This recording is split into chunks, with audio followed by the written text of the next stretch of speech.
धन्यवाद अध्यक्ष महोदय। आपने इस सदन में नागर विमानन क्षेत्र के अनुदान मांगों पर चर्चा की, स्वीकृति प्रदान की, इसलिए मैं तहे दिल से आपको धन्यवाद अर्पित करना चाहता हूं। और उसी के साथ कल हमारी करीब 8 घंटे की चर्चा हुई, जिसमें हमारे 57 माननीय सांसदों ने अपने विचार रखे, अपने प्रश्न रखे, अपने सुझाव रखे। मैं तहे दिल से उनको भी धन्यवाद अर्पित करना चाहता हूं। मैं अपना सौभाग्य समझता हूं कि इतनी एक सकारात्मक चर्चा की भागीदारी में मैं कल उपस्थित था और इसी मंथन के आधार पर हम अपने नागर विमानन क्षेत्र को इस देश में आगे ले जाने में हम लोग सफल हो पाएंगे, ये मेरी मंशा है। नागर विमानन क्षेत्र, अध्यक्ष महोदय, आज एक नई धारणा और एक नई महत्वपूर्णता पूरे विश्व में रखता है। इस क्षेत्र से देशों को जोड़ा जाता है,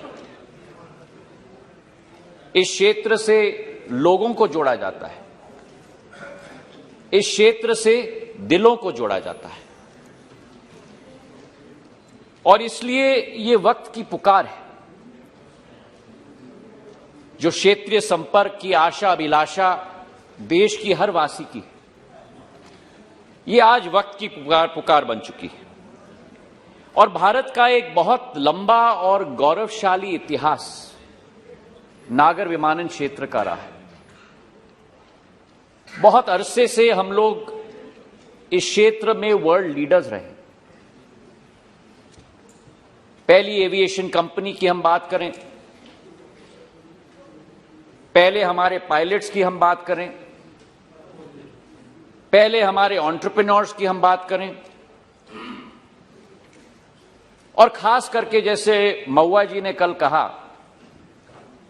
कि महिलाओं का भी एक बहुत महत्वपूर्ण योगदान, और यह अतिशयोक्ति नहीं होगी अगर मैं कहूं कि योगदान नहीं, लेकिन महिलाओं का एक नेतृत्व इस क्षेत्र में सदैव रहा है, सदियों से।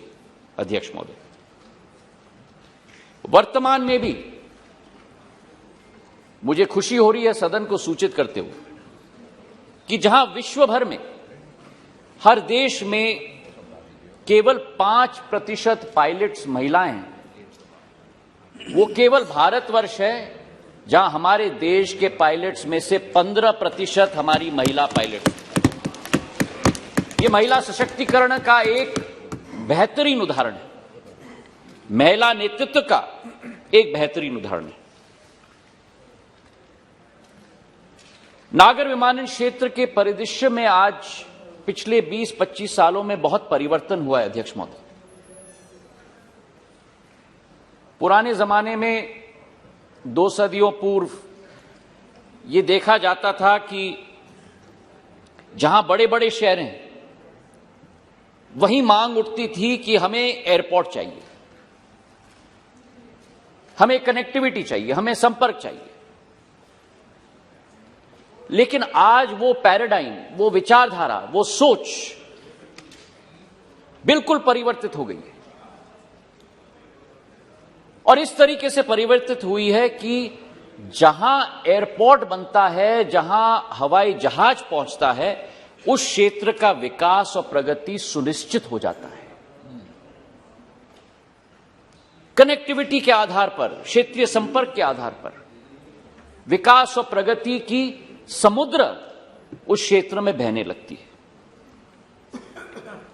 और यही वजह है अध्यक्ष महोदय कि नागर विमानन क्षेत्र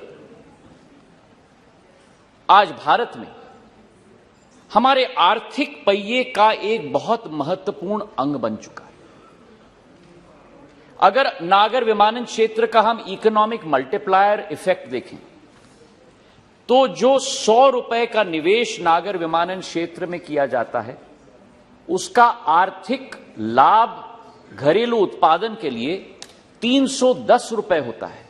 मतलब कि economic multiplier effect civil aviation का 3.1, और जहां इकोनॉमिक मल्टीप्लायर इफेक्ट हम लोगों का 3.1 है, वहीं इंप्लॉयमेंट मल्टीप्लायर इफेक्ट, रोजगार सर्जन करने की क्षमता नागर विमानन क्षेत्र में जहां एक प्रत्यक्ष रोजगार का अवसर उत्पन्न होता है, वहीं 6.1 अप्रत्यक्ष रोजगार के अवसर उत्पन्न होते हैं। मतलब कि इंप्लॉयमेंट मल्टीप्लायर इस क्षेत्र का करीब करीब 1:6.1 का रेशियो है। अब भारत की क्या कल्पना है अध्यक्ष महोदय? आज भारत विश्व का 7वां सबसे बड़ा देश, आबादी की क्षमता में हम देखें तो 135 करोड़ की हमारी आबादी है। सबसे फुर्ती से बढ़ती हुई एक आर्थिक शक्ति के रूप में भारत उभर रही है प्रधानमंत्री नरेंद्र मोदी जी के नेतृत्व में, और आने वाले 2025 तक विश्व के 5वें सबसे बड़ी आर्थिक शक्ति के रूप में परिवर्तित होकर भारत विश्व पटल पर उठेगी।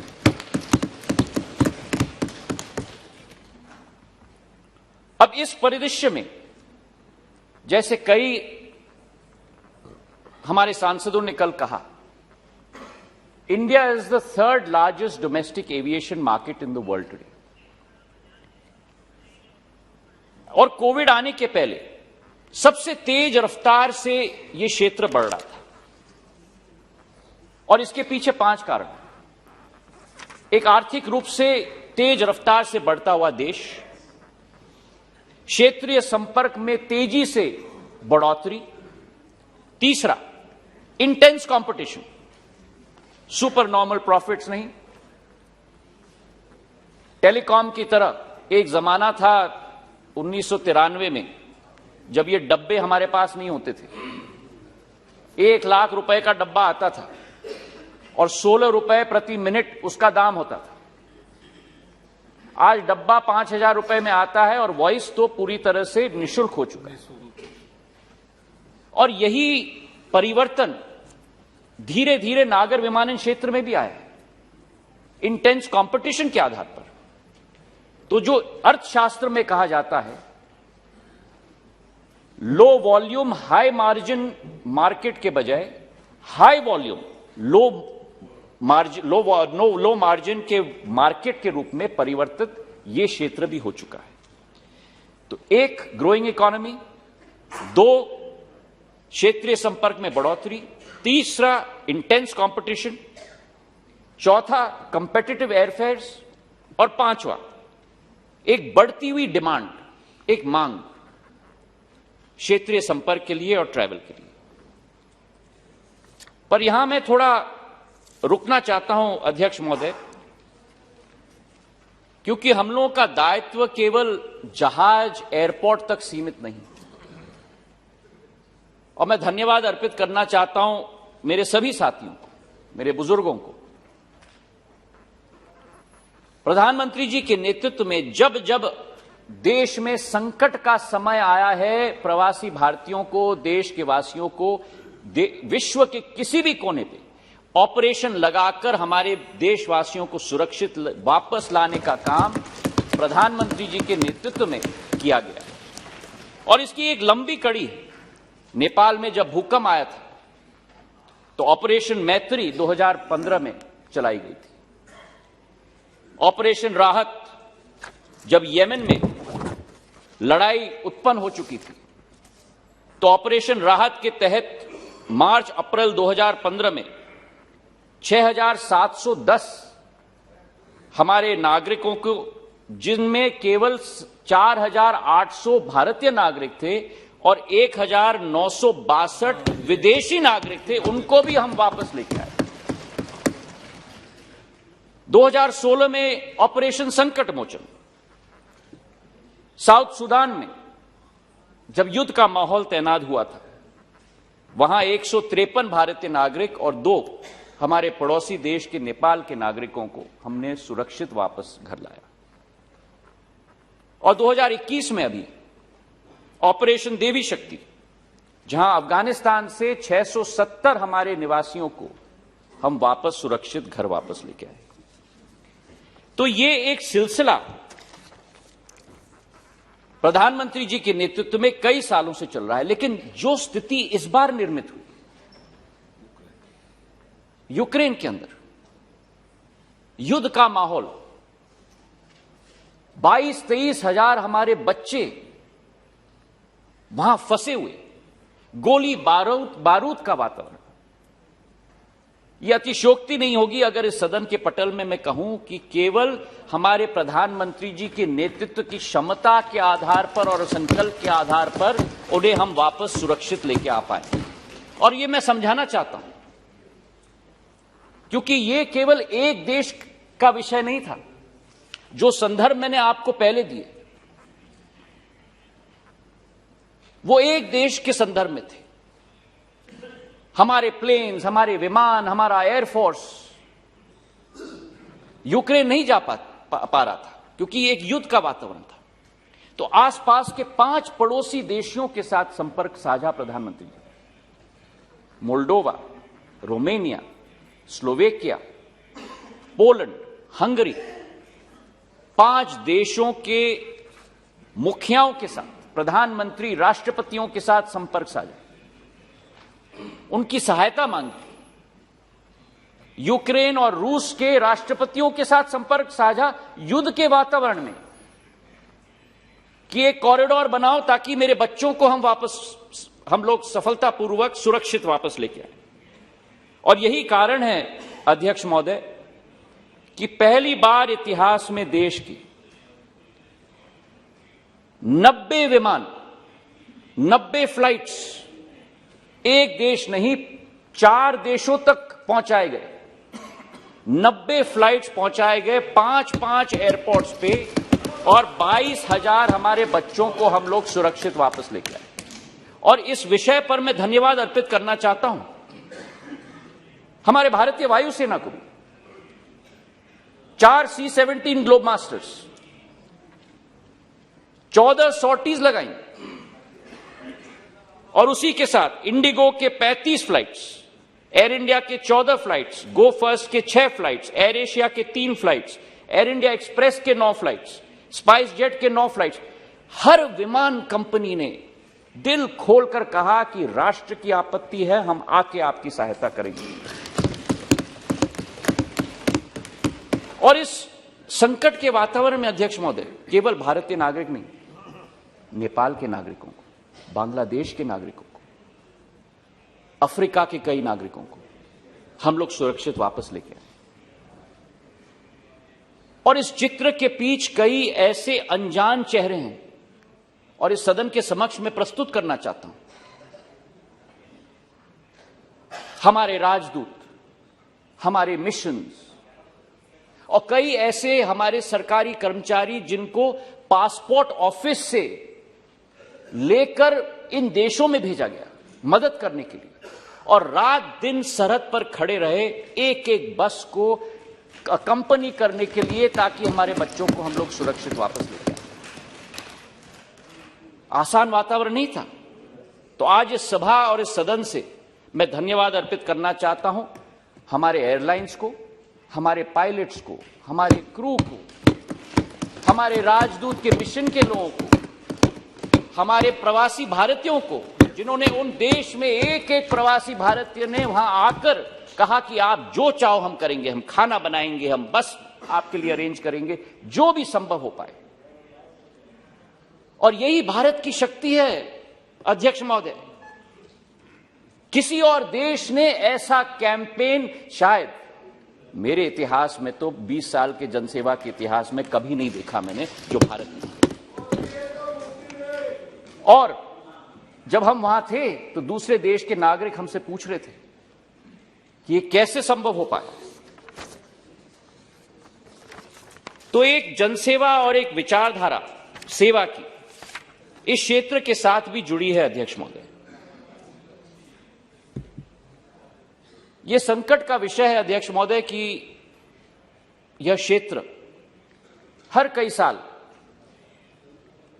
एक कठिनाई की स्थिति से गुजरता है। अंग्रेजी में कहावत है ब्लैक स्वान इवेंट। और जब 9/11 की आतंकी हमले हुए थे अमेरिका में, 6 साल ये क्षेत्र भुगता था और 6 साल कठिन परिस्थितियों में विश्व भर में यह क्षेत्र अपना रास्ता मार्ग प्रशस्त करने की कोशिश कर रहा था। और वही स्थिति इस बार कोविड के साथ हुई। 2 साल ये क्षेत्र बड़े संकट से निकला है, केवल भारत में नहीं लेकिन विश्व भर में। $370 बिलियन के लॉसेस विश्व के एयरलाइंस भुगत रहे थे। भारत के एयरलाइन करीब करीब $3 बिलियन के लॉसेस पिछले वर्ष में। पर जैसे हमारे प्रधानमंत्री ने सदैव कहा है, चुनौती में भी अवसर ढूंढो। और वो अवसर हमने ढूंढने की कोशिश की। हम लोगों का जो ढांचा है नागर विमानन क्षेत्र का, उसमें एक पैराडाइम शिफ्ट, एक स्ट्रक्चरल चेंज लाने की हमने कोशिश की है इन 2 वर्षों में।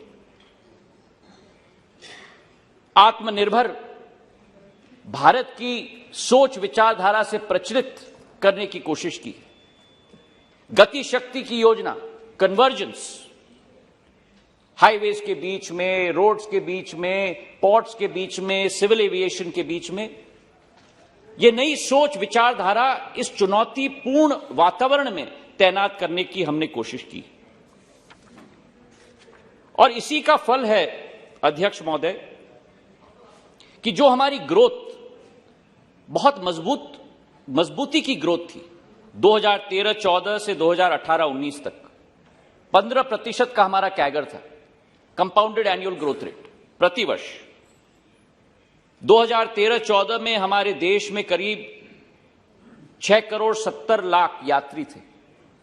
2018-19 में हमने उसको डबल करके 14.5 करोड़ कर दिया। 2013-14 में हमारे देश में केवल 400 प्लेन्स होते थे। 2018-19 में वो बढ़ के 710 तक पहुंच चुके। लेकिन हमारा सफर यहां रुकना नहीं। कोविड ने बहुत बड़ा घाव किया है क्षेत्र पे अध्यक्ष महोदय। और हमारी जो पैसेंजर थ्रूपुट थी 35.5 करोड़ की कोविड के पहले 2018-19 में, कोविड के वर्ष में वो 66% गिरकर केवल 11.5 तक सीमित हो चुकी। लेकिन कहते हैं ना कि जहां एक आत्मविश्वास हो वो सेक्टर रिबाउंड करेगा, और हमारा एयरलाइन सेक्टर वैसा ही सेक्टर है अध्यक्ष महोदय। सेकेंड वेव के बाद नवंबर के माह में 3.9 लाख 3,90,000 यात्री प्रतिदिन तक हम लोग पहुंच चुके थे। और प्री कोविड यह फिगर था 4,15,000 प्रतिदिन। तो मतलब हमने मेकअप कर लिया था, करीब 5% का अंतर था। और हमें एक आत्मविश्वास, पूरे सेक्टर में एक आत्मविश्वास का वातावरण फिर तैनात हो। लेकिन फिर ओमिक्रॉन आया और दोबारा वो गिरावट 3,90,000 से दोबारा 1,60,000 तक हम लोग चले गए। पर आज इस सदन को रिपोर्ट करते हुए मुझे खुशी है कि पिछले 7 दिनों में हम वापस 3,82,000 प्रतिदिन तक हम लोग वापस आ चुके हैं। तो एक रिवाइवल की आशा है, और उस रिवाइवल की आशा के आधार पर हमारी भी अभिलाषा है, सेक्टर की अभिलाषा है। और हमारा अनुमान है कि 2023-24 तक जो 34.5 करोड़ यात्री 18-19 पे थे और 11.5 करोड़ तक गिर चुके कोविड के वातावरण में, 2023-24 तक 40 करोड़ यात्री तक हम इस देश में पहुंचाकर रहेंगे। मतलब 3 गुना बढ़ाकर कम से कम हम लोग रहेंगे। और अगर ये कीर्तिमान अगर स्थापित करना है, ये सेवा हमें करना है, तो फिर एक नई आशा, एक नई उमंग, एक नई फुर्ती और एक नई जोश के साथ हमें कार्य करना होगा। हमारी विचारधारा है कि डिमांड साइड पर 3 फैक्टर्स पर हम लोगों को अपना ध्यान आकर्षित करना होगा। Inclusion, access and affordability. इन तीनों पर हमें अपना ध्यान आकर्षित करना होगा ताकि आम आदमी तक ये सुविधा हम लोग पहुंचा पाए। एक आंकड़ा मैं आपको देना चाहता हूं अध्यक्ष महोदय। हमारी प्रतिस्पर्धा रेल के क्षेत्र में सेकंड एसी और फर्स्ट एसी के यात्रियों के साथ तुलनात्मक दृष्टिकोण में हम लोग कंपेयर कर सकते हैं। पिछले वर्ष रेलवे में 18.5 करोड़ यात्री फर्स्ट एसी और सेकंड एसी, वहीं तक मैं सीमित कर रहा हूं, यात्रियों ने सफर किया था। और नागर विमानन क्षेत्र में 14.5 करोड़ यात्रियों ने सफर किया था। लेकिन अंतर यहां आता है कि रेलवे के क्षेत्र का CAGR, compounded annual growth rate, 5.6% है और नागर विमानन क्षेत्र का कैगर करीब करीब 11% है। तो आज ये सेवा, ये उपलब्धि आम जन की मांग बन चुकी है। हमारी विचारधारा है कि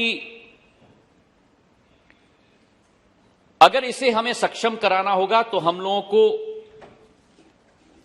हमारा ध्यान अधोसंरचना, एयरपोर्ट्स और सेवा, एयरलाइंस के प्रति हमें रुझान रखना होगा। और मैं आपके समक्ष रखना चाहता हूं कि वस्तुस्थिति क्या है। 2014 तक अध्यक्ष महोदय हमारे देश में 74 एयरपोर्ट्स बने थे और पिछले 7 सालों में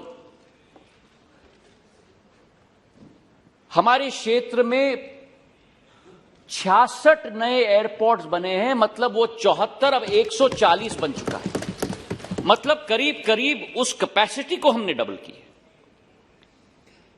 और उसी के साथ हमारा ये संकल्प है कि ये जो 140 का आंकड़ा आज है, 2025 तक इस आंकड़े को हम 220 तक ले जाकर आपके समक्ष रखेंगे। ये हम आपको विश्वास दिलाते हैं। एयरपोर्ट्स के क्षेत्र में वस्तुस्थिति सदन के समक्ष में रखना चाहता हूं कुछ राज्यों की। उदाहरण के तौर पर उत्तराखंड में 2014 के पहले एक ही विमानतल था, एक ही एयरपोर्ट। आज एयरपोर्ट्स और हेलीपोर्ट्स मिलाकर उत्तराखंड में 9 एयरपोर्ट्स और हेलीपोर्ट्स 7 साल के अंदर। महाराष्ट्र 2014 के पहले महाराष्ट्र में 4 विमानतल थे। आज उसी महाराष्ट्र में 14 विमानतल है अध्यक्ष। उत्तर पूर्वी राज्य बहुत महत्वपूर्ण है हमारे लिए स्ट्रेटेजिक रूप से, क्षेत्रीय संपर्क के रूप से। और उत्तर पूर्वी राज्य में हमारे 9 विमानतल थे 2014 के पहले। आज वही उत्तर पूर्वी राज्यों को मिलाकर हमारे 15 विमानतल हैं उत्तर पूर्वी राज्यों में। कर्नाटक 5 विमानतल थे, आज हमारे 8 विमानतल थे। राजस्थान, क्योंकि बहुत सारे हमारे राजस्थान के सांसदों ने भी कल बहुत सुझाव दिए, हमारे 3 विमानतल थे 2014 के पहले, आज हमारे 7 विमानतल हैं अध्यक्ष। उत्तर प्रदेश, हमारे 6 विमानतल थे उत्तर प्रदेश में 2014 के पहले, आज उत्तर प्रदेश में 13 विमानतल स्थापित हो चुके हैं, जिसमें से 5 अंतर्राष्ट्रीय विमानतल स्थापित हुए। पिछले 1 साल में अध्यक्ष महोदय, पूरे आंकड़े में आपको, बिहार में पटना भीता का मामला है। पिछले बनाना है, मैं आपके साथ 100% नहीं 300% सहमत हूं, और अंतर्राष्ट्रीय स्तर का हमें बनाना है बिहार में। मैं उससे कम के लिए तैयार नहीं हूं। जहां भी आप बनाएंगे आप तय करिए जहां बनाना है, पर हम अंतर्राष्ट्रीय स्तर का बनाएंगे। पिछले एक वर्ष में अध्यक्ष महोदय 3 नए एयरपोर्ट्स हमने देश में ऑपरेशनलाइज किया है। कुरनूल एयरपोर्ट, सिंधुदुर्ग एयरपोर्ट, कोंकण का एक बहुत महत्वपूर्ण भाग है। मेरी भी पूर्वज महाराष्ट्र से आते थे।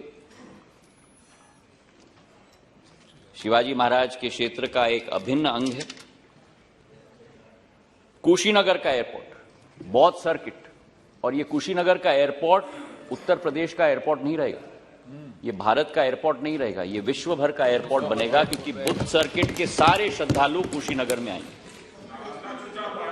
और हमने कहा था कि कनेक्टिविटी, संपर्क भी कुशीनगर से हम लोग दिलवाएंगे। एक फ्लाइट शुरू हो गई है और जल्द से जल्द दूसरी फ्लाइट भी हम लोग कुशीनगर की शुरुआत करेंगे। इसी के साथ ब्राउनफील्ड प्रोजेक्ट्स भी कई हमारे सांसदों ने, बिट्टू जी ने भी उठाया था, ब्राउनफील्ड ग्रीनफील्ड।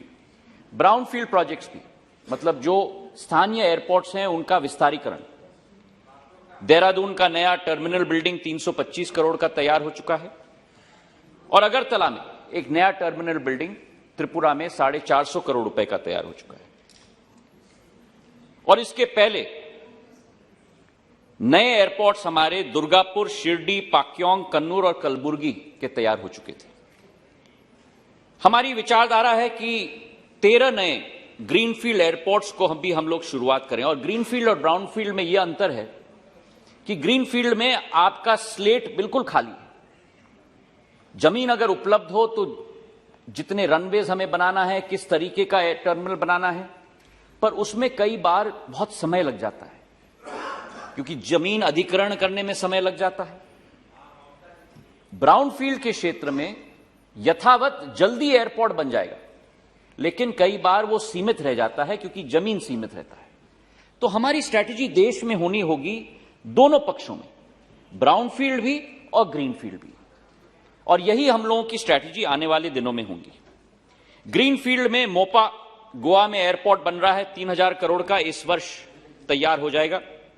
नवी मुंबई का एक महत्वाकांक्षी एयरपोर्ट 20,000 करोड़ का, बीजापुर में, कर्नाटक में, हसन में, शिमोगा में, धोलेरा गुजरात में, भोगापुरम, हिरासर, नोएडा इंटरनेशनल एयरपोर्ट जेवर, जो एक बहुत महत्वाकांक्षी योजना है। पहले चरण में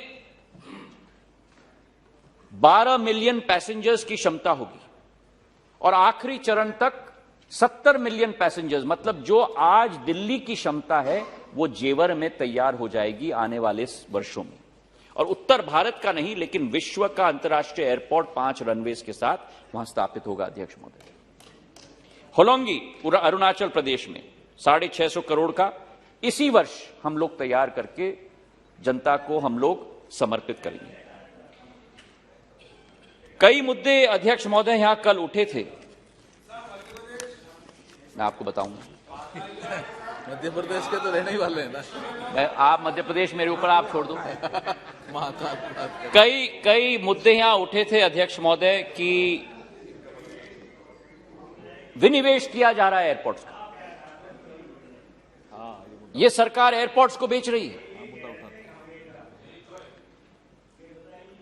बनाने के बजाय आप बेच रहे हैं। मैं समझाना चाहता हूं मेरे सभी माननीय सांसद महोदय को, हमारी पॉलिसी विनिवेश की नहीं है। जिन 6 एयरपोर्ट्स का आप संदर्भ दे रहे हैं, वो 6 एयरपोर्ट्स विनिवेश या प्राइवेटाइजेशन के आधार पर निजी कंपनियों को नहीं दी गई है।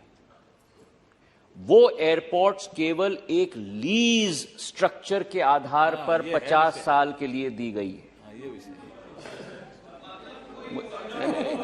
मुझे अगर आप 5 minute Da, you're my senior. Give me 5 minutes. Give me 5 minutes. Give me 5 minute मुझे दे दीजिए. Thank you. विनिवेश और लीजिंग में अंतर क्या है?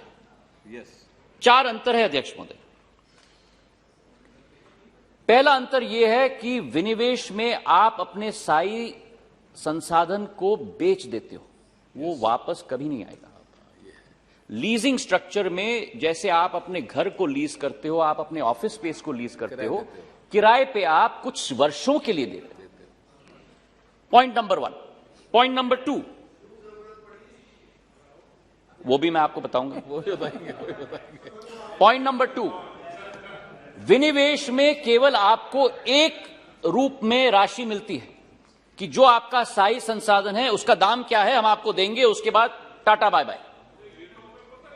लीजिंग स्ट्रक्चर में आपको अपने स्थायी संसाधन के लिए राशि भी मिलती है और उसके साथ हर वर्ष आपको किराए पर पर्सन भी दिया जाएगा सरकार को. तीसरा अंतर अध्यक्ष महोदय, विनिवेश में build, operate and own model चलाया जाता है और लीजिंग स्ट्रक्चर में build, operate, own and transfer back का मॉडल चलता है. वापस भी आएगा. और चौथा अंतर अध्यक्ष महोदय कि प्राइवेटाइजेशन में वो स्थायी साधन आप भारत सरकार को कभी वापस नहीं आएगा. लीजिंग स्ट्रक्चर में 50 साल के बाद वो एयरपोर्ट जो भी इंप्रूवमेंट्स प्राइवेट पार्टी उस पर करेगी वो निःशुल्क वापस भारत सरकार की बौपत्ती वापस बन जाएगी. अब प्रश्न उठाए गए थे कि नहीं, ठीक है, जरूरत क्या थी ये करने की. ये भी मैं आपको आपके समक्ष में तथ्य रखना चाहता हूं. वर्तमान एयरपोर्ट्स अथॉरिटी के अंतर्गत अगर इस प्रॉफिटेबिलिटी का हम लोग अंदाज लगाते अगले 2 साल तक, तो हर वर्ष एयरपोर्ट्स अथॉरिटी ऑफ इंडिया की कमाई इन 6 एयरपोर्ट से करीब करीब 550 करोड़ होती प्रति वर्ष. और जो हमने लीज आउट किया है इन एयरपोर्ट्स को, जिस रेट्स पे लीज आउट किया है, उसके आधार पर प्रतिवर्ष एयरपोर्ट्स अथॉरिटी ऑफ इंडिया को 904 करोड़ रुपए प्रतिवर्ष मिलेंगे. फिर क्या है, फिर क्यों मतलब अतिरिक्त 354 करोड़ प्रतिवर्ष, मतलब 64% ज्यादा. और इसके अतिरिक्त जो मैंने निवेदन किया था आपसे कि आज इन 6 एयरपोर्ट्स के लिए भारत सरकार को और एयरपोर्ट्स अथॉरिटी ऑफ इंडिया को 2300 करोड़ रुपए जो राशि लगाई गई थी, उस 2300 करोड़ रुपए के बजाय आज भारत सरकार को 2322 करोड़ रुपए भारत सरकार के बैंक अकाउंट में ऑलरेडी पहुंच चुका है. हाँ, वही बता दीजिए. इसी के साथ नाकामियां कहां हैं यार? इसी के साथ आपने जे बार में क्या किया? हमारी विचारधारा है अध्यक्ष महोदय कि नागर विमानन क्षेत्र में अगर तेजी से वृद्धि हम लोग चाहते हैं, जो हमारे सारे सांसद महोदयों ने कल मांग भी रखी थी, हमारी विचारधारा है कि जो राशि इस लीजिंग आउट स्ट्रक्चर के आधार पर मिलेगी वही राशि हर एक राज्य के एयरपोर्ट्स में निवेश एयरपोर्ट्स अथॉरिटी के द्वारा किया है. मैंने अभी बताया. टाटा अलग है, ये अलग है, एयरलाइंस अलग है. अभी एयरलाइन दा मुझे समाप्त करने दीजिए, उसके बाद जो भी आपके प्रश्न हैं उनका जवाब मैं जरूर दूंगा. अभी आया नहीं एयरलाइंस. कई मुद्दे उठाए गए थे अध्यक्ष महोदय. कई मुद्दे उठाए गए थे विनिवेश के आधार पर कि ये सरकार विनिवेश की स्ट्रैटेजी पे चल रही है, और मैं थोड़ा आश्चर्यचकित था और कुछ आंकड़े आपके समक्ष में पेश करना चाहता हूं बड़े विनम्र पूर्वक. कि जो लोग विनिवेश की स्ट्रैटेजी को अटैक कर रहे थे, जब ये विनिवेश नहीं है, ये लीज स्ट्रक्चर है, तब भी जो बाकी डिपार्टमेंट्स में जो विनिवेश चल रहा है उसके बारे में मैं चर्चा करना चाहता हूं। 91 से 93 में जो सरकार भारत में थी, उस सरकार ने 3000 करोड़ रुपए का विनिवेश का प्रोग्राम चलाया था। और भारत सरकार के नवरत्न, भारत सरकार के नवरत्न, देखिए अध्यक्ष महोदय, चट भी मेरी पट भी मेरी, ये तो नहीं चलने वाली। Indian oil Corporation, Bharat Petroleum Corporation, HPCL, GAIL, क्या ये सारे नॉन स्ट्रेटेजिक हैं? ये 91 से 92 का ये रिकॉर्ड, 2004 से 2009 विनिवेश का रिकॉर्ड 8,500 करोड़। बताइए।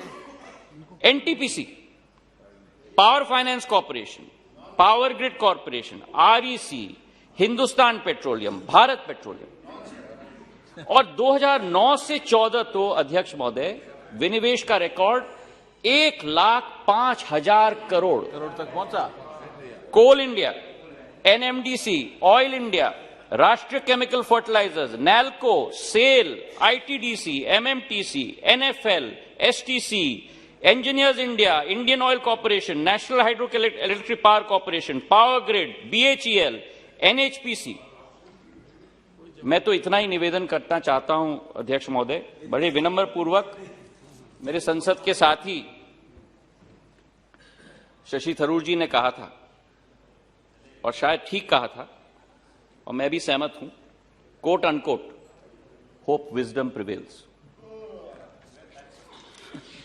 अध्यक्ष महोदय, हमारी विचारधारा है कि आ गया एक अग्रिम पंक्ति के आधार पर हम लोगों को देश में अधोसंरचना भी निर्मित करना होगा एयरपोर्ट्स के क्षेत्र में।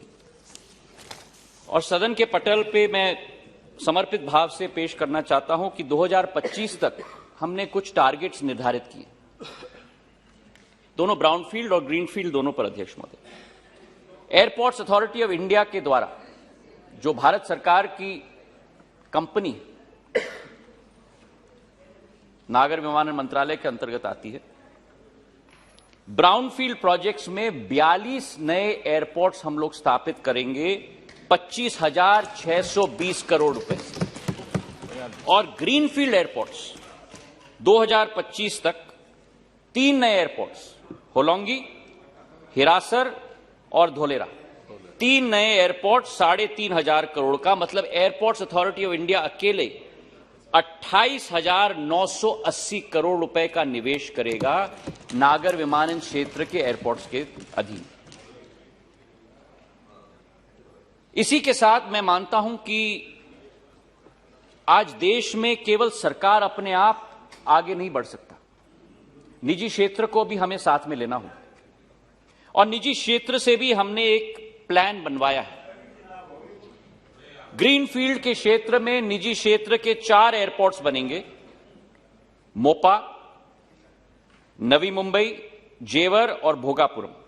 30,664 करोड़ रुपए का निवेश ग्रीनफील्ड के क्षेत्र में निजी क्षेत्र के द्वारा किया जाएगा।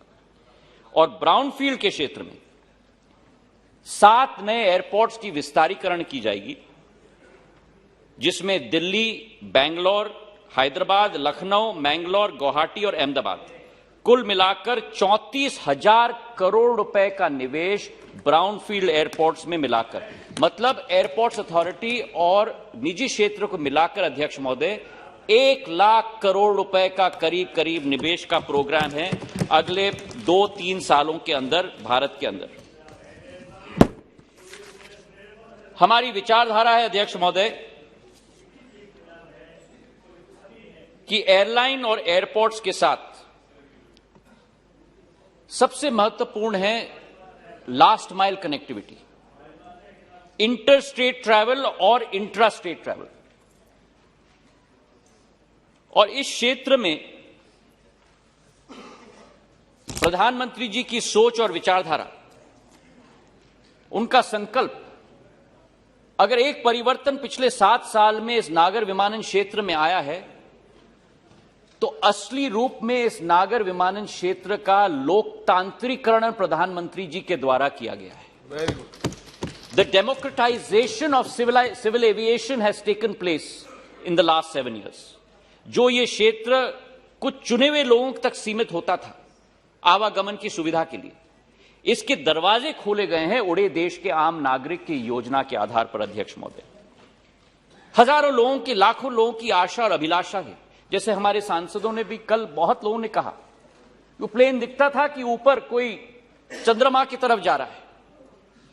और जब मैं अभी झरसुगुड़ा में भी गया था कार्यक्रम के लिए, हमारे बुजुर्ग लोग, हमारे बच्चे जिन्होंने कभी भी प्लेन में कदम नहीं रखा था, जो उनके आंखों में एक नई उमंग दिख रही थी, यही उड़ान का नतीजा है अध्यक्ष महोदय, जो आम नागरिक तक पहुंचाने का काम इस क्षेत्र से किया गया है। हमने पिछले 4-5 सालों में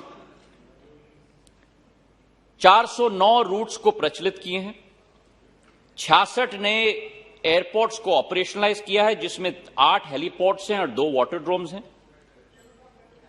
और 1,70,000 फ्लाइट्स उड़ान के जरिए पिछले 5 साल में इस देश में संभव हो पाए।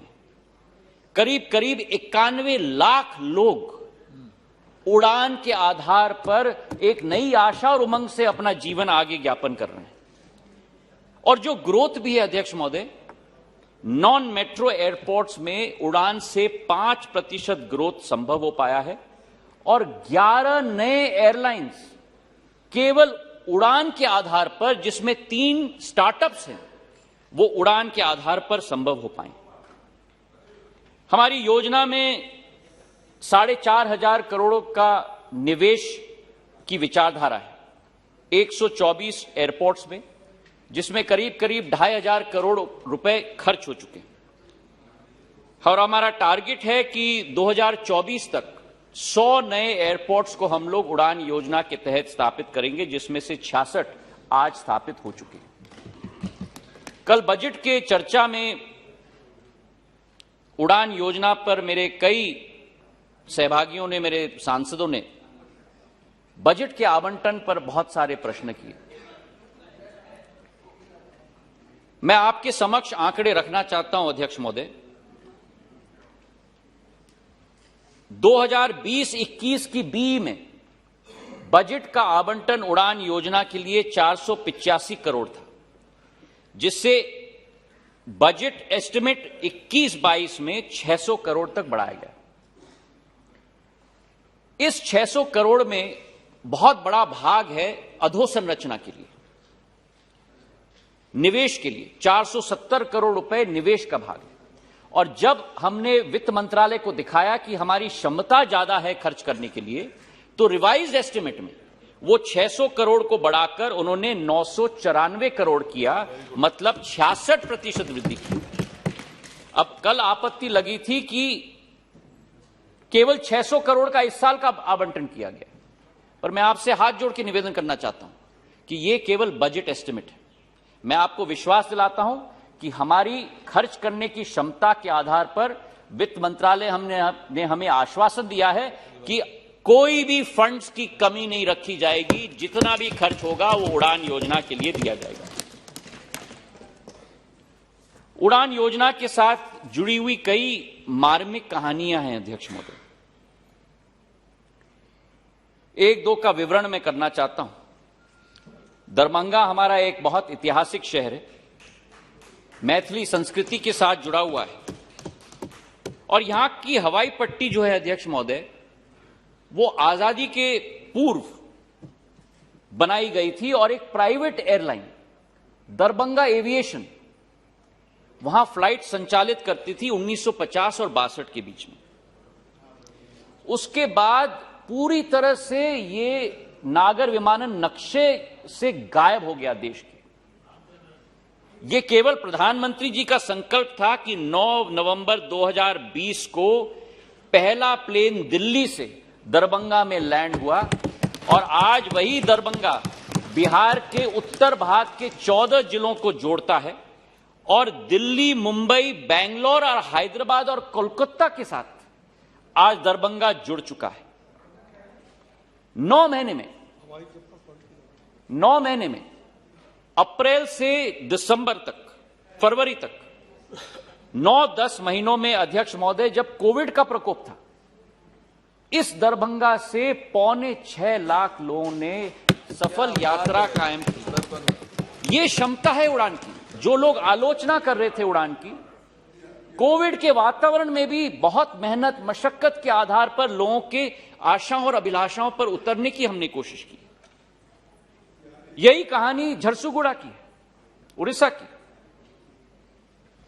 द्वितीय विश्व युद्ध का एयर स्ट्रिप था अध्यक्ष महोदय, और झरसुगुड़ा छत्तीसगढ़ के बाउंड्री पर है।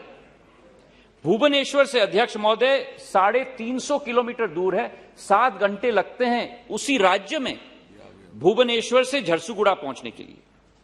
मार्च 2019 में वीर सुरेंद्र साय एयरपोर्ट, और जब मैं झरसुगुड़ा गया था, मैंने निवेदन किया था, वहां के लोग कह रहे थे मुझे, आपका स्वागत है वीएसएस एयरपोर्ट में। मैंने हाथ जोड़ के निवेदन किया कि वीएसएस एयरपोर्ट मत कहिए, ये हमारे स्वतंत्र संग्रामी के नाम पर रखा गया है, वीर सुरेंद्र साय एयरपोर्ट से प्रचलित होना चाहिए ये नाम।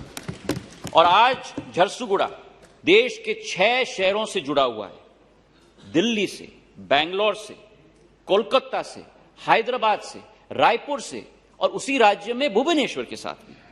और पिछले 11 महीनों में, दोबारा मैं कह रहा हूं, कोविड के वातावरण में 2.5 लाख लोग झरसुगुड़ा से देश के कोने कोने तक पहुंचे। यह है कमाल उड़ान की। एक आखिरी उदाहरण मैं आपको देना चाहता हूं, रूपसी एयरपोर्ट की, असम की।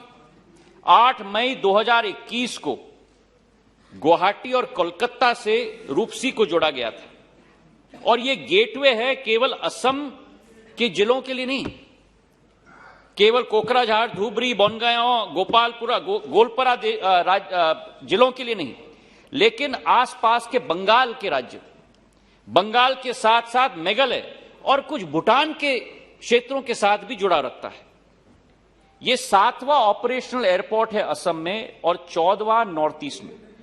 और रूपसी से अकेले, उस रूपसी से 25,000 लोग 11 महीनों में देश के कोने कोने से घूमे। यही कहानी किशनगढ़ की है, अजमेर की, जहां करीब 1.5 लाख लोग की आवागमन हो चुकी है। और यही कहानी पासीघाट की है। पहला एयरपोर्ट अरुणाचल में, हमारे लिए स्ट्रेटेजिक राज्य है, पहला एयरपोर्ट उस राज्य में। और उड़ान की योजना केवल हवाई जहाज तक सीमित नहीं है, उड़ान की योजना हम हेलीकॉप्टर तक भी ले गए, क्योंकि हमारे जो पहाड़ी प्रदेश है वहां आवागमन की सुविधा में बहुत कठिनाई है। और मैं खुशी है, मैं संसद को के समक्ष रखना हूं कि हिमाचल प्रदेश में उड़ान योजना के तहत चंडीगढ़ एयरपोर्ट से शिमला, कुल्लू, मंडी, धर्मशाला और रामपुर के हेलीपोर्ट्स के लिए आवागमन की सुविधा शुरू हो चुकी है। और वैसे ही उत्तराखंड में देहरादून से हल्द्वानी, पंतनगर, पिथौरागढ़, टेहरी, श्रीनगर और गौचर, इन 6 शहरों के लिए भी आवागमन की सुविधा उत्पन्न हो चुकी है। इसी के साथ अध्यक्ष महोदय, उड़ान की एक और पहलू है, वो पहलू है कृषि उड़ान की। कृषि उड़ान में हम लोगों का मकसद है, जो हमारी पेरिशेबल फूड कमोडिटीज हैं, उनको देश में और विदेश में हम लोग पहुंचाएं। जी, मैं करता हूं। 25 एयरपोर्ट्स के साथ हमने जुड़वाया है नॉर्थ ईस्टर्न में, और 28 एयरपोर्ट्स देश में, और 7 फोकस रूट्स हमने निर्धारित किए हैं। अमृतसर से दुबई मक्के के लिए, दरभंगा से पूरे देश में लीची के लिए, सिक्किम से पूरे देश में जेवक उपज के लिए, चेन्नई विजाग से कोलकाता और फारी सी फूड के लिए, अगरतला से दिल्ली और दुबई पाइनएप्पल के लिए, डिब्रूगढ़ से दिल्ली और दुबई संतरे के लिए, और गुवाहाटी से हांगकांग दाल, फल और भाजियों के लिए। और पिछले 1 वर्ष में अध्यक्ष महोदय, जहां 84,000 मेट्रिक टन 2021 में हैंडल किया गया था। इस वर्ष 1,10,000 मेट्रिक टन पेरिशेबल फूड का हम लोग ने हैंडल किया है, मतलब करीब 30% की वृद्धि हुई। हमारी विचारधारा है कि आने वाले समर शेड्यूल में फ्लाइट्स की भी वृद्धि हो और आने वाले समर शेड्यूल में जो अब 1-2 दिन में शुरू होगा अध्यक्ष महोदय, 135 नए फ्लाइट्स हम लोग शुरुआत कर रहे हैं देश के अंदर और 15 नए फ्लाइट्स पूरे विश्व के लिए इस नए समर शेड्यूल में हम लोग शुरुआत कर रहे हैं। जहां हम एयरलाइंस और एयरपोर्ट्स की बात और हेलीकॉप्टर्स की बात कर रहे हैं अध्यक्ष महोदय, वही महत्वपूर्ण है कि एक दक्षता हम अपने सर्विस स्टैंडर्ड्स के आधार पर हमारी संस्थाओं में भी लाएं। कई मेरे सहभागियों ने डीजीसीए के बारे में चर्चा किया था। प्रधानमंत्री जी की विचारधारा है कि टेक्नोलॉजी का इस्तेमाल हमें जरूर करना चाहिए दक्षता को बढ़ाने के लिए, और डीजीसीए को हमने ईजीसीए में परिवर्तित किया है। 298 सेवाएं डीजीसीए की जो हैंड रिटन होती थी वो अब इलेक्ट्रॉनिक फॉर्मेट में हो चुकी है। और 1-2 उदाहरण मैं आपको देना चाहता हूं। पायलट्स और एएमईज और एटीसीओज के लिए, एटीसीओज की भी चर्चा कल की गई थी, पहले उनके लाइसेंस कागज पे बनाए गए थे। अब न्यू स्मार्ट कार्ड लाइसेंस बनेंगे जो क्यूआर कोड और स्कैनिंग के आधार पर किया जाएगा, जो ईजीसीए पोर्टल के आधार पर किया जाएगा। पायलट्स के मेडिकल एग्जामिनेशन के लिए करीब 20 से 30 दिन लगते थे रिकॉर्ड लिखने के लिए, डॉक्टर के पास जाने के लिए। अब ई फॉर्मेट के अंदर 2 या 4 दिन में पायलट का मेडिकल एग्जामिनेशन संभव हो पाएगा। और उसी तरह अनेक विषयों में भी इसके आधार पर हम लोग वृद्धि ला रहे हैं। एक और नई सोच मैं सदन के पटल पर रखना चाहता हूं अध्यक्ष महोदय, और वो है डिजी यात्रा। वर्तमान में कई बार एयरपोर्ट्स में लंबी लाइनें होती हैं। पहले सीआरपीएफ बाहर चेक करता है, फिर अंदर बैगेज काउंटर पे चेक करता है, फिर सिक्योरिटी स्क्रीनिंग होती है। तो हमने एक नई योजना निकाली है डिजी यात्रा, जहां फोन डब्बे के आधार पर आपका आधार कार्ड और आपके चेहरे के साथ मैचिंग किया जाएगा और वो बोर्डिंग पास के साथ सिंक्रोनाइज सीमलेसली किया जाएगा बायोमेट्रिक्स के आधार पे, और आपका विमानतल पर आपका अनुभव एक सीमलेस अनुभव होगा। खाली काउंटर्स लगाए जाएंगे, आप टिकट को स्कैन करेंगे और काउंटर्स खुल के आपको आवागमन के लिए सुविधा दी जाएगी। हम लोग ने 7 एयरपोर्ट्स निर्धारित किए हैं इसके पहले फेज में, और एक एक करके हम करेंगे। एयरपोर्ट्स अथॉरिटी ऑफ इंडिया के अंतर्गत पुणे, कोलकाता, विजयवाड़ा और वाराणसी, और निजी एयरपोर्ट्स के अंतर्गत दिल्ली का एयरपोर्ट, बेंगलोर का एयरपोर्ट और हैदराबाद का एयरपोर्ट। ये कई देशों में संचालित किया गया है, चाहे दुबई हो, एटलांटा हो, टोक्यो हो, लंदन हो, सिंगापुर हो, एम्स्टरडैम हो, और इसकी कई वृद्धि करीब 30 से 40% वेट टाइम में कमी पाई गई है, जिससे सहूलियत हमारे यात्रियों को मिली है। कल अध्यक्ष महोदय हमारे नागर विमानन क्षेत्र की वित्तीय संकट के बारे में बहुत चर्चा की गई, और यह जरूर सत्य है कि कठिन परिस्थितियों से यह क्षेत्र जुड़ा है। हमारे कई सांसदों ने बहुत सारे सुझाव भी दिए, और मैं आपको स्पष्ट रूप से कहना चाहता हूं कि जिस दिन से मैंने इस विभाग का प्रभार संभाला, प्रधानमंत्री जी के आशीर्वाद के आधार पर, मेरी विचारधारा यही थी कि जो पेन पॉइंट्स इस क्षेत्र का है, उस पेन पॉइंट्स को हमें रिजॉल्व करना है। और मैं मानता हूं कि अगर विचार विमर्श के आधार पर यह होगा तो ज्यादा एक रिच डायलॉग होगा, और उसी के आधार पर एक युद्ध स्तर पर जो प्रदेशों के द्वारा वैट मुहैया किया जाता है एयर टर्बाइन फ्यूल पर, कई राज्यों में 1 से 5% तक सीमित है। और जुलाई पिछले वर्ष जिस दिन मैंने प्रभार संभाला, हमारे देश के 36 राज्य और यूनियन टेरिटरीज के बीच में 12 राज्य थे जो एक आधुनिक दूर दृष्टिकोण की विचारधारा रखते थे, जिन्होंने अपना वैट 1 से 5% तक सीमित कर दिया था। पर 24 राज्य थे जहां वैट एटीएफ पर 20 से 30% तक होता है। अब आप समझिए कि जिस इंडस्ट्री की cost structure air turbine fuel 40% होती है, उस पर अगर 20 से 30% का भार हो तो वो इंडस्ट्री किस तरीके से सरवाइव कर पाएगी। और मैंने निवेदन किया एक एक राज्य के मुख्यमंत्री के साथ, और इस सदन के पटल पे मैं धन्यवाद अर्पित करना चाहता हूं उन राज्यों के मुख्यमंत्रियों को जिन्होंने शीघ्र कैबिनेट मीटिंग की, कैबिनेट ऑर्डर पास किया, गजेट नोटिफिकेशन किया। और मैं उल्लेख भी करना चाहता हूं, यूनियन टेरिटरीज और राज्यों को मिलाकर 12 राज्यों ने अपनी वैट की लेवल को 20 से 30 से 1 से 4 तक सीमित कर दिया। और उन राज्यों का मैं उल्लेख करना चाहता हूं,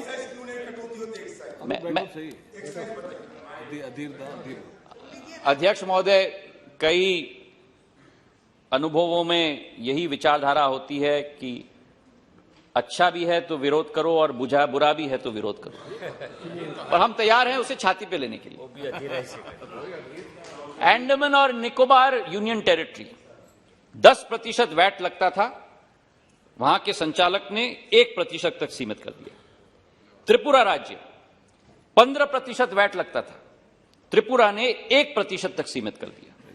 हरियाणा 20% वैट लगता था, 1% तक सीमित किया।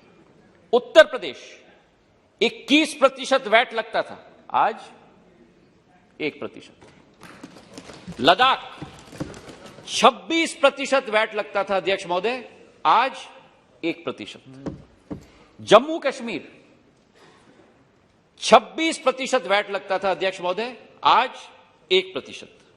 उत्तराखंड 20% वैट लगता था, आज 2%। हिमाचल प्रदेश 25% वैट लगता था, आज 2%। मध्य प्रदेश 25% वैट लगता था, आज 4%। गुजरात 30% वैट लगता था अध्यक्ष महोदय, आज 4%।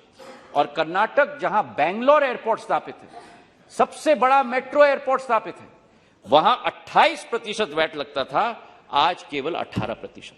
इन 12 राज्यों के मुख्यमंत्री और संचालकों को तहे दिल से मैं धन्यवाद अर्पित करना चाहता हूं अध्यक्ष महोदय। और इसका लाभ भी मैं समझा दूं, क्योंकि कोई भी कदम अगर कोई उठाए तो उसका लाभ भी मिलना चाहिए। आंध्र प्रदेश और केरला के जो मुख्यमंत्री थे, जो उन्होंने 10-12 साल पहले इस वैट को घटाकर रखा था, 3 महीने के अंदर आंध्र प्रदेश और केरल राज्य में 15% फ्लाइट कनेक्टिविटी बढ़ गई। और उसी के साथ साथ जो जम्मू और कश्मीर ने अभी अध्यक्ष महोदय 25% से 1% वैट लाया, 2 हफ्ते के अंदर अध्यक्ष महोदय जम्मू कश्मीर में रिफ्यूलिंग 360% में वृद्धि हुई, क्योंकि प्लेन्स वहीं रिफ्यूल करेंगे जहां ईंधन सस्ता हो। और यही मैं समझाना चाहता हूं और निवेदन करना चाहता हूं, खास करके तमिलनाडु और पश्चिम बंगाल के राज्य को, जहां वैट 25 और 29% है, कृपा करके आप इस योजना में जुड़े, ताकि आपके राज्य में भी हम लोग ज्यादा एयरपोर्ट्स और आवागमन की सुविधा हम लोग बढ़ा पाएं। और सांसदों से मैं निवेदन करूंगा कि जो 12 राज्य बचे हैं, जो 12 और 24 का रेशियो था, वो अब 24 और 12 हो गया। तो जो 12 राज्य बचे हैं, मेरी मदद करिए ताकि आपके राज्य में भी हम लोग आवागमन की सुविधा हम लोग बढ़ा पाए। वैट के साथ साथ अध्यक्ष महोदय, हमारी विचारधारा है कि सिविल एविएशन केवल एयरपोर्ट्स और प्लेन्स तक सीमित नहीं है, हमें एक पूरा इकोसिस्टम निर्धारित करना होगा। और सिविल एविएशन के इकोसिस्टम में कार्गो महत्वपूर्ण है, एमआरओ महत्वपूर्ण है, एफटीओ महत्वपूर्ण है, फ्लाइंग ट्रेनिंग ऑर्गेनाइजेशंस, जिसका कई बार संदर्भ कल के चर्चा में उल्लेख हुआ था। संक्षिप्त में मैं कहना चाहता हूं अध्यक्ष महोदय कि कार्गो के क्षेत्र में हमारी क्षमताएं बहुत हैं, लेकिन भारत में उन क्षमताओं को हमें खोलना होगा। और पिछले 1 वर्ष में मैं सदन के पटल पर रखते हुए मुझे खुशी है कि जो भारतीय कंपनियों का मार्केट शेयर इंटरनेशनल फ्रेट का केवल 2% तक सीमित था, इस कोविड के वातावरण में आज 19% हो गया है। और कार्गो का रेवेन्यू जो केवल 1500 करोड़ था, आज 2300 करोड़ रुपए हो चुका है। और 150 नए प्लेन्स जो पैसेंजर थे वे भी कार्गो तक परिवर्तित हो चुके हैं। सरकार की क्या भूमिका है? हमारी भूमिका है कि कार्गो टर्मिनल्स हम लोग बनाएं। कल हेमा मालिनी जी ने भी निवेदन किया कि एयर फ्रेट स्टेशंस की भी विकसित हमें करना होगा।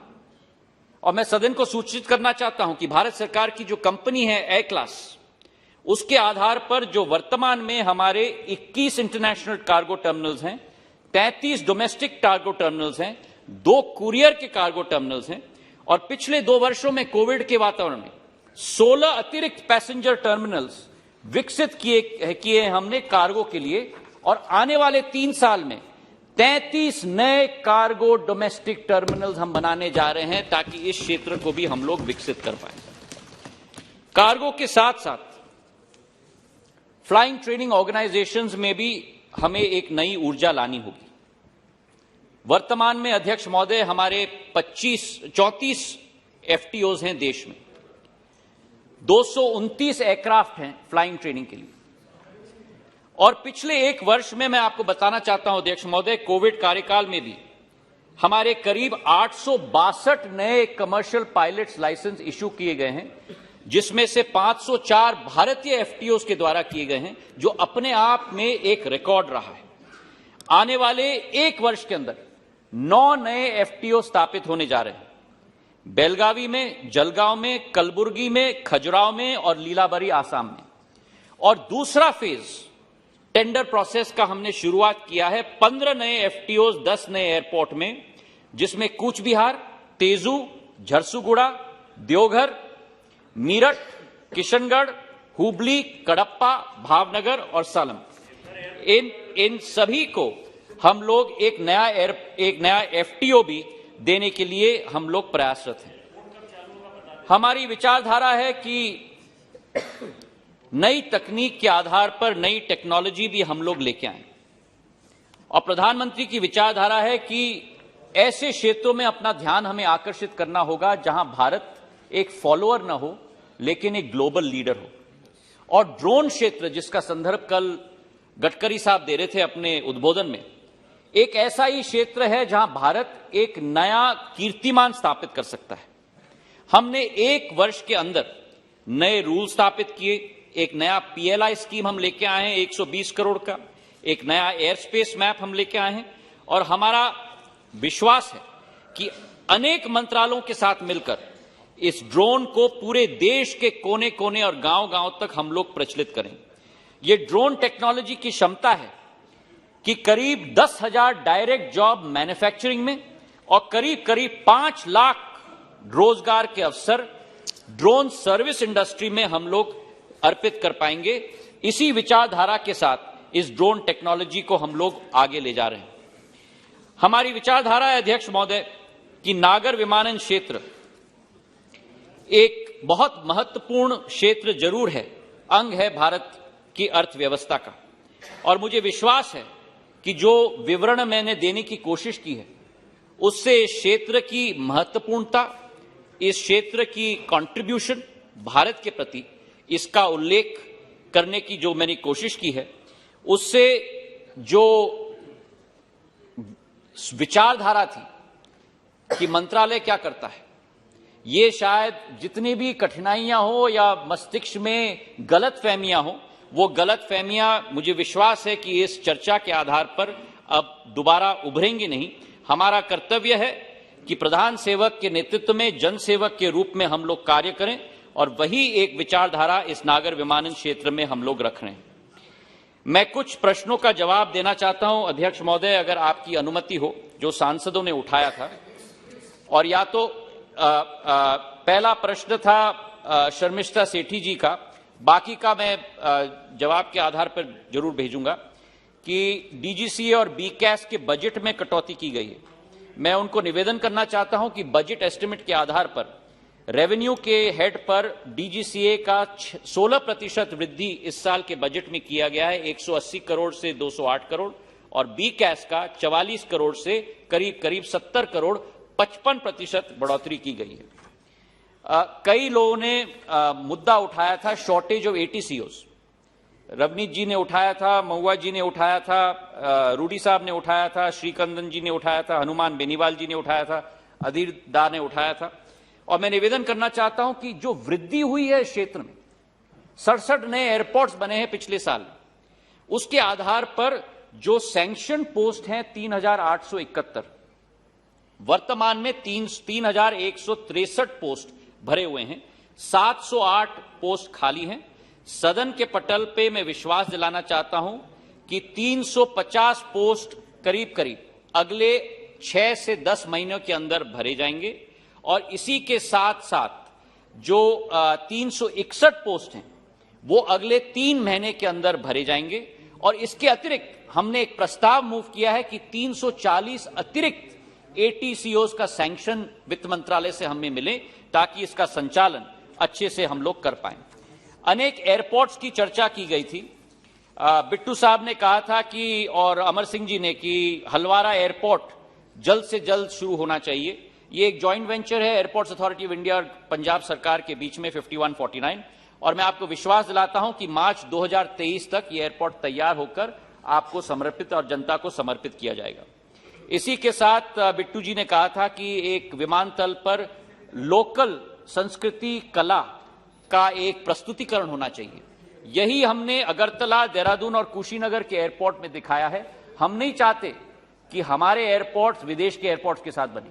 भारत के एयरपोर्ट्स हैं तो भारतीय संस्कृति, भारतीय पद्धति, भारतीय इतिहास का संचालन, क्षेत्रीय इतिहास का संचालन वहां होना चाहिए, और ये नियम मैंने बना दिया था पहले ही दिन पे, अध्यक्ष महोदय।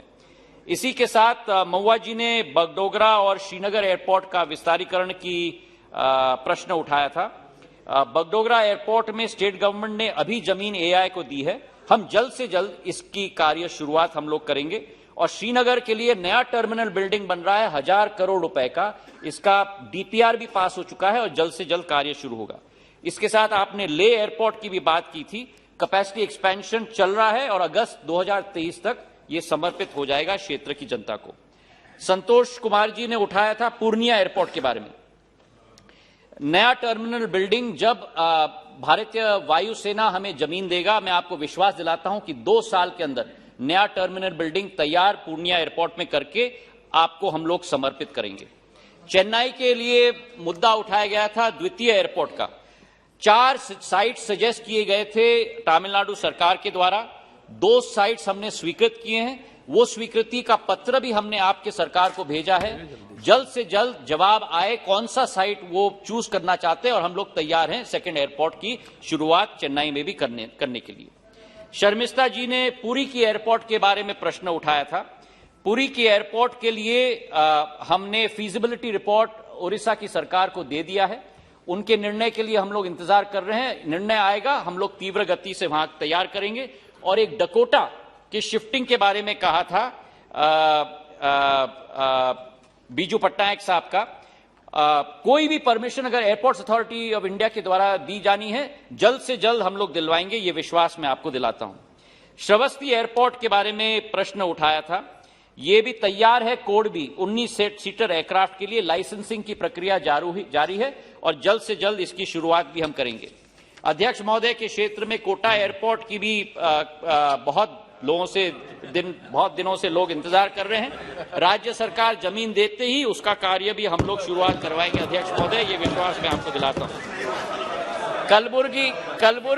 कलबुर्गी एयरपोर्ट के लिए नाइट लैंडिंग फैसिलिटी का उमेश यादव जी ने प्रश्न उठाया था। झालावाड़ के एयरपोर्ट के लिए उड़ान के अंतर्गत हम लोग उसमें सम्मिलित करेंगे, ये विश्वास मैं आपको दिलाता हूं। नाइट लैंडिंग की फैसिलिटी अभी कलबुर्गी में है। और कोलकाता के सेकंड एयरपोर्ट के बारे में अधीर दा ने प्रश्न उठाया था और सुदीप दा ने पिछले प्रश्नकाल में मुझे निवेदन किया था। और मैं आप दोनों से निवेदन करना चाहता हूं इस विषय पे, करीब कम से कम आप दोनों एक हो जाए। आपका प्रस्ताव आया है कि दीमापुर में हम एयरपोर्ट बनाएं। अब दुर्गापुर 150 किलोमीटर दूर है। अब कलकत्ता के वासियों को आप 150 किलोमीटर दूर भेजना चाहते हो विमानतल में पहुंचने के लिए, एक साइट कृपा करके आप तय कर लो, हम तैयार होंगे आपके साथ, दोनों के साथ काम करने के लिए। इस विषय पर कृपा करके आप लोग दोनों साथ में हो जाएं। प्रश्न उठाया गया, एक महत्वपूर्ण प्रश्न है कैलीकट एयरपोर्ट के बारे में। कैलीकट एयरपोर्ट में आप लोग सबको मालूम है कि बहुत ही एक दुर्भाग्यपूर्ण घटना हुई थी। वहां एक एक्सीडेंट हुआ था जहां बहुत सारे लोगों की जान गई। हमारे मंत्रालय की जिम्मेदारी है कि सुरक्षा सर्वप्रथम होना चाहिए, और सुरक्षा के साथ हम लोग कोई शॉर्टकट नहीं कर सकते। एक फली नरीमन जी, हमारे पूर्व वायुसेना के अध्यक्ष के चेयरमैनशिप में एक कमेटी गठित की गई थी, वो रिपोर्ट आ चुका है। उन्होंने स्पष्ट रूप से कहा है कि इस रनवे को हमें एक्सटेंड करना होगा, अगर वाइड बॉडी एयरक्राफ्ट प्रचलित करना होगा, और कोड सी एयरक्राफ्ट की सुरक्षा के लिए भी। तो मैं निवेदन करूंगा हमारे सारे सांसदों के साथ मेरी मदद जरूर करिए। सरकार से हमें 18.5 एकड़ की जमीन लेवलाइज्ड, क्योंकि वहां एक खाई है, लेवलाइज्ड जमीन की जरूरत है। वो जमीन मिलते ही उस एयरपोर्ट की तीव्र गति से हम लोग रनवे का एक्सपेंशन करेंगे और फिर वाइड बॉडीड एयरक्राफ्ट की शुरुआत हम लोग करेंगे। नवनीत जी ने पूछा था मुझे, अमरावती एयरपोर्ट के लिए 75 करोड़ रुपए हम लोग ने सैंक्शन किया है, और यूटिलाइजेशन सर्टिफिकेट मिलते ही जितनी भी राशि की जरूरत है हम देंगे, ताकि अमरावती एयरपोर्ट की शुरुआत हम लोग कर पाएं। पुडुचेरी के लिए वैद्यनाथन जी ने मुझे प्रश्न उठाया था, हैदराबाद बेंगलोर की कनेक्टिविटी के लिए। मुझे खुशी है आपको बताते हुए कि 27 तारीख को जो वहां डिसकंटिन्यू किया गया था, हैदराबाद और बेंगलोर दोनों की कनेक्टिविटी यथावत शुरू की जाएगी, ये विश्वास मैं आपको दिलाता हूं। मेरे भाई कृष्णा देवरालू जी ने उठाया था कनेक्टिविटी आंध्र प्रदेश एयरपोर्ट्स के लिए। ये समर स्केड्यूल में विजयवाड़ा को कडप्पा के साथ हम जोड़ रहे हैं, और तिरुपति को शिरडी और त्रिची दोनों के साथ हम लोग जोड़ रहे हैं। इसी के साथ मुरादाबाद के बारे में हसन साहब ने प्रश्न पूछा था। मैं इनको विश्वास दिलाता हूं कि 23 करोड़ रुपए हम लोग ने आवंटित किए हैं उस एयरपोर्ट के लिए, डेवलप हो चुका है, लाइसेंसिंग की प्रक्रिया शुरू है, और वो खत्म होते ही मुरादाबाद कानपुर मुरादाबाद और मुरादाबाद लखनऊ मुरादाबाद दोनों की कनेक्टिविटी हम लोग शुरू करेंगे। इसी के साथ पॉइंट ऑफ कॉल और जॉब लॉसेस की भी चर्चा की गई थी। हमारी कोशिश होगी कि जल्द से जल्द हम लोग दोनों पर कार्य करें। मैं केवल एक चीज अंत में कहना चाहता हूं अध्यक्ष महोदय, कि हमारी ये नागर विमानन क्षेत्र तीव्र गति से आगे बढ़ रहा है। 2 नए एयरलाइंस की शुरुआत आने वाले वर्ष में इस नागर विमानन क्षेत्र में, मैं आपको समय दे दूंगा, मेरी बात सुन लीजिए कृपा करके। एक तो मंत्री जेट एयरवेज और अकाशा, आप किसी भी सदस्य को आश्वासन मत दे दिया करो कि मैं समय दे दूंगा, तो मुझे देना है समय कि किसको दूंगी किसको। क्षमा करिए, क्षमा करिए, क्षमा करिए। मैंने कहा अध्यक्ष महोदय जी, मैंने कहा मुझे समय दे दीजिएगा। मैंने कहा मुझे समय दे दीजिएगा। तो दो नए एयरलाइंस की शुरुआत हो रही है, जेट और अकाशा की, जो पिछले 20 साल में सारे एयरलाइंस बंद हो रहे थे देश में। 2 नए एयरलाइंस की शुरुआत हो रही है। हमारी आशा अभिलाषा बहुत ऊंची है अध्यक्ष महोदय। सफर आसान नहीं होगा, पर मैं इतना ही कहना चाहता हूं कि हमारी फोकस लक्ष्य पर है, क्रियान्वयन क्षमता पर है, और यही मैं मानता हूं कि सबका साथ, सबका विश्वास, सबका प्रयास और सबका विश्वास और आप सबके आशीर्वाद के साथ इस क्षेत्र को हम आगे ले जाएंगे। बहुत बहुत धन्यवाद। एक मिनट बैठिए, एक मिनट बैठिए। माननीय सदस्यगण, नागर विमान मंत्रालय संबंधित अनुदान मांग पर 4 घंटे चर्चा के स्थान पर 8 घंटे 10 मिनट तक चर्चा हुई है। 59 सदस्य ने बोला है और 36 माननीय सदस्यों ने अपने भाषण को ले किया है। मुझे लगता है कि डबल 200% चर्चा हो चुकी है इस पर। कोई सुदीप बंदोपाध्याय जी को मंत्री जी ने आश्वासन दिया था कि हाँ, एक minute, Sudip Bandopadhyay ji senior. Sir, I feel Jyotiraditya Scindia is very articulate. I appreciate his performances his style of reply, everything. But sir, I am surprised to see Tata Group has taken lease against 18,000 crores of rupees. That has not been mentioned in a budget speech. Why? Sir, when we board on the aircraft, Ratan Tata's 25 seconds message is being floated amongst the passengers. He is asking for the cooperation of all persons. Sir, I tell one thing. There may be a feeling I am telling against Ratan Tata, not that. We are in favor. Ratan Tata has been leased out. I support it. Mamata Banerjee has supported it. But with one or two conditions, please see that nobody loses their jobs. किसी को कोई नौकरी से मत हटाइए. और secondly, हमारे बंगाल में नेताजी सुभाष चंद्र बोस इंटरनेशनल एयरपोर्ट का नाम से अब पूरा राज्य सरकार को, मुझको और अधीर चौधरी को हाथ जोड़ करके आपका ड्यूटी छोड़ देना, ये मत करिए. नेताजी सुभाष चंद्र बोस को अब तो आपका बीजेपी पार्टी भी आज बहुत ऊपर में उठाया. हम लोग खुश है क्योंकि वो हमारे बंगाल के हैं. तो वो नेताजी सुभाष चंद्र बोस का नाम पर एयरपोर्ट लेके आप कुछ तो करिए, जो सारे देशवासी आपको अभिवादन करेंगे. और इनको साथ हमारे बंगाल में जो छोटा छोटा एयरपोर्ट का बात, चाहे वो अंडाल हो, चाहे मल्ला हो, चाहे कुछ बिहार हो, इसको बारे में भी आप थोड़ा थोड़ा अलॉटमेंट कीजिए. Sir, what is my feeling in my long experience of 50 years in politics? Eastern region of India is the worst sufferer of regional imbalances after independence. ये बंगाल हो, बिहार हो, असम हो, उड़ीसा हो, त्रिपुरा हो, हर स्टेट्स. इसीलिए बंगाल का इतना सारे देश का बारे में यह चर्चा हो गया. और बंगाल को चर्चा हुआ क्या, मैं और अधीर एक साथ हो जाए और उनको लिए कुछ जमीन निकाला दिया जाए. I was not waiting for this budget. And I want to hear from Jyotiraditya that how much and what was the settlement and how Ratan Tata agreed to take the airways lease and for which how much money this government had to pay to give their dues. After clearances of dues, more than 91,000 crores of rupees. After that only Ratan Tata agreed to take it up. I appreciate Ratan Tata's attitude. Let him carry the airways in a bigger way. We have our support. But let government must not hide the truth. In a long 90-minute speech, this is my request to Jyotiraditya. Thank you. Thank you very much, Speaker, sir. दोबारा चर्चा नहीं होगी. Sir, the demands for grants, it is being discussed here after privatizing Air India. I fully appreciate the articulation of Jyotiraditya Scindia, our learned friend. I do appreciate.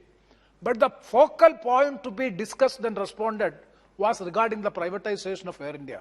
Nothing is mentioned. It is quite unfortunate. Sir, I have raised so many issues regarding the Air India employees. Because the employees who are entitled to have the service up to 58 years, after 1 year Tata takeover, they have to retire. So what is the fate of this Air India retired employees? As far as the medical benefit scheme, sir, they are entitled to have the medical benefit scheme even after the retirement.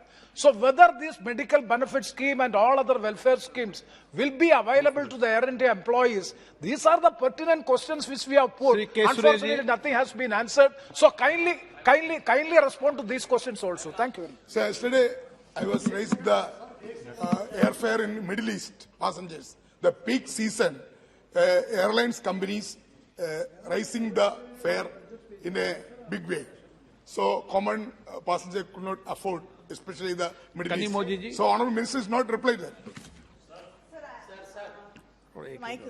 Sir, I thank the Minister. He's clarified that the airports are being only leased out and not disinvested. But I'd like to know, the state governments have given the land to the airport authorities for free. So when you're leasing it out, what happens to the state government's share? So I just want a clarification on that. माननीय मंत्री जी, ऐसा है कि एक विषय पर 8 घंटे चर्चा हुई है। आप कोई क्लियरिफिकेशन लेना है तो आप मंत्री जी से ले लेना बाद में। अध्यक्ष महोदय, हमारे सांसदों ने और हमारे वरिष्ठ सांसदों ने जरूर एक महत्वपूर्ण मुद्दा उठाया है और वो एयर इंडिया का मुद्दा है। उसका भाषण ले हुआ सर, उसके बारे में आपने जवाब नहीं दिया। देगा ना, जवाब आएगा ना। मैं जो अभी मुद्दे उठे हैं उनका मैं जवाब देने की कोशिश कर रहा हूं। ये एक बहुत महत्वपूर्ण मुद्दा है, जैसे सुदीप दास ने कहा और प्रेमचंद जी ने कहा, और इसे सदन के पटल पे भी मैं रखना चाहता था। मैं घड़ी देख रहा था कि लंबा समय चल रहा है, और लेकिन जरूर इस पर विस्तृत तरीके से मैं अपने पॉइंट्स को आपके समक्ष में रखना चाहता हूं। मैं समाप्त करूं। एयर इंडिया, अध्यक्ष महोदय, देश का नवरत्न था। निजी क्षेत्र से इसकी शुरुआत हुई, इसकी राष्ट्रीयकरण की गई, और राष्ट्रीयकरण करने के बाद कई साल इसे सफलतापूर्वक चलाया गया था। जो आज एयर इंडिया की स्थिति हुई है, जो सुदीप दा ने वर्णन किया और प्रेमचंद जी ने बड़े विस्तृत तरीके से अपने चर्चा में और कट मोशंस में चिंता भी जताई है, यह स्थिति उत्पन्न क्यों हुई है, यह हमें समझने की जरूरत है। अध्यक्ष महोदय, अब मैं थोड़ा समय लूंगा। अध्यक्ष महोदय, 2005-06 में जिस एयर इंडिया की कैपेबिलिटी केवल 14 करोड़ की मुनाफे की थी, उस एयर इंडिया के द्वारा 68 एयरक्राफ्ट बोइंग की खरीदवाने का मसौदा पे हस्ताक्षर किया गया, और 43 एयरक्राफ्ट एयरबस से। जिस कंपनी की क्षमता 15 करोड़ रुपए मुनाफे की हो, उस कंपनी के द्वारा, एयर इंडिया और एयर इंडिया एक्सप्रेस के द्वारा 111 एयरक्राफ्ट खरीदे जा रहे हैं। क्या कारण हो सकता है, इस पर मैं विश्लेषण नहीं करना चाहता। कारण ध्यान है लोगों को, लेकिन ये आप समझिए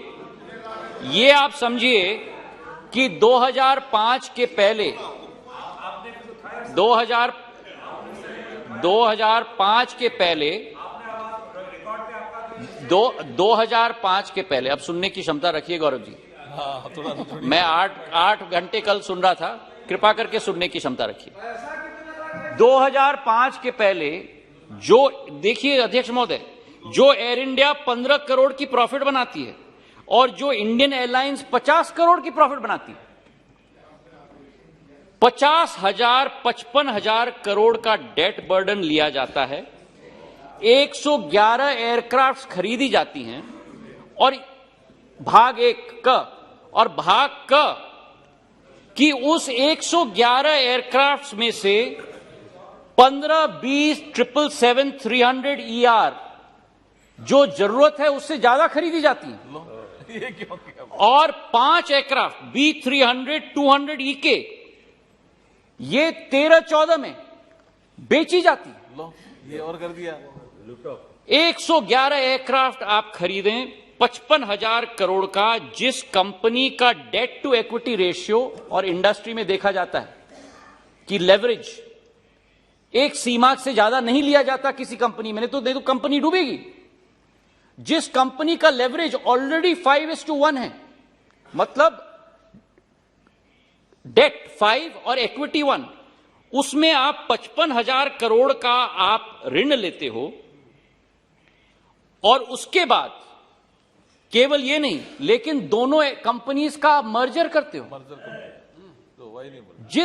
दोनों कंपनियों की कल्चर अलग, उनकी विचारधारा अलग, उनकी इंप्लॉइज की रिटेंशन प्रोग्राम अलग, उन दोनों कंपनीज को आप मर्ज करते हो तो जो दो कंपनीज प्रॉफिट मेकिंग कंपनीज थी 2005 में, जिस साल मर्जर किया गया उस साल से 3,300 करोड़ का लॉस बनाने की शुरुआत की गई। और हर वर्ष 2007-8 से अध्यक्ष महोदय, अब देखिए अध्यक्ष महोदय, दाने मुझसे पूछा है तो मुझे जवाब देने का मौका दिया जाए, मुझे जवाब देने का मौका दिया जाए। 2007-8 से 2020-21 तक हर साल 3,000 से 7,500 करोड़ का लॉस, 85,000 करोड़ रुपए का loss combined merger air India का। Acquisition of 111 aircraft, return, sale of 5 B300 aircraft, 777 B300, 15 in excess, merger of two companies with totally two different cultures, two different visions, two different employment retention programs, and you result in 20 crore का loss प्रतिदिन, 7,500 का loss. अब इसके आगे सुनिए अध्यक्ष महोदय, अब अध्यक्ष महोदय, इसके साथ साथ जो लिबरलाइजेशन किया गया, आपने पूछा तो मैं जवाब दे रहा हूं, नहीं तो मैं चुप था। आपने पूछा, आपने मेरा मुंह खुलवाया, मैं तो कुछ नहीं कह रहा था, आपने मेरा मुंह खुलवाया, मैं तो बैठ गया था। इसके बाद अध्यक्ष महोदय, लिबरलाइजेशन ऑफ बायलैटरल्स, आप सुनिए, 2004-5 में जो लिबरलाइजेशन की गई बायलैटरल्स की, जो भारतीय कैरियर्स थे, जो बायलैटरल्स 51 मिलियन की बायलैटरल्स थी, उनको बढ़ाकर 51 मिलियन बायलैटरल्स, मतलब जितनी क्षमता सीट्स की दी जाती है विदेशी एयरलाइंस को यहां आने के लिए और हमारे एयरलाइंस को वहां जाने के लिए, उसको बढ़ाकर 180 मिलियन किया गया और खाड़ी देशों में 100 से 200% बढ़ाया गया, साउथ ईस्टियन नेशंस को 200% बढ़ाया गया और यूरोपियन नेशंस को 400% बढ़ाया गया, जबकि भारतीय कैरियर्स के पास वो क्षमता नहीं थी। तो इसके आधार पर अध्यक्ष महोदय, क्या पोजीशन हुआ एयरलाइंस की जब ये स्थिति हुई जो दा पूछ रहे थे मुझसे? 14 साल के लॉसेस 85,000 करोड़, भारत सरकार की इक्विटी की infusion 54,000 crore, government grant 50,000 crore, 190,000 crore तो ये हो गया, और वर्तमान का नेट डेट था 66,000 करोड़। तो 2,50,000 करोड़ की खाई एयर इंडिया में उत्पन्न हो गई थी। और ये पैसा भारत सरकार का नहीं है, ये पैसा भारत के 135 करोड़ जनता का पैसा है। और हमारे प्रधानमंत्री ने निर्णय लिया कि हमारे प्रधानमंत्री ने संकल्प किया कि इस घाटे को बंद करना ही होगा और इसका विनिवेश करना ही होगा, ताकि भारत सरकार और भारत की जनता का पैसा का संरक्षण किया जाए और उसका सदुपयोग किया जाए, उज्ज्वला के लिए, राशन के लिए, सड़कों के लिए, जल जीवन के लिए, आम जन के लिए। और इसलिए अध्यक्ष महोदय, इस कंपनी का विनिवेश किया गया। जो प्रेमचंद्रन जी ने बहुत महत्वपूर्ण मुद्दा उठाया था और दास साहब ने उठाया था कि जो हमारे कर्मचारी हैं उनकी स्थिति क्या है, हमारे शेयर होल्डर्स एग्रीमेंट में विस्तृत रूप से लिखा गया है। पहला कंडीशन कि 1 साल के लिए कोई भी हमारे कर्मचारी को फायर नहीं किया जाएगा, उनको रिटेन किया जाएगा 1 साल के लिए। 1 साल के बाद अगर किसी को रिटेंशन से हमें हटाना है तो केवल वीआरएस स्कीम के आधार पर किया जाएगा, उसके अलावा नहीं। जहां तक मेडिकल की बात प्रेमचंद्र जी ने कहा, मेडिकल फैसिलिटीज रिटायरिंग और रिटायर्ड एम्प्लॉयज की जो भारत सरकार का व्यय होता था वही सीजीएचएस और नेशनल हेल्थ अथॉरिटी के आधार पर किया जाएगा, ये हम लोगों का संकल्प है। और इसी के साथ हमारी विचारधारा है कि कर्मचारियों की सुरक्षा भी उत्पन्न हो, ताकि आने वाले समय में इस क्षेत्र को और इस एयरलाइन को भी दोबारा स्थापित किया जाए और भारत सरकार और भारत की जनता की पैसे और उनकी आमदनी की रक्षा किया जाए।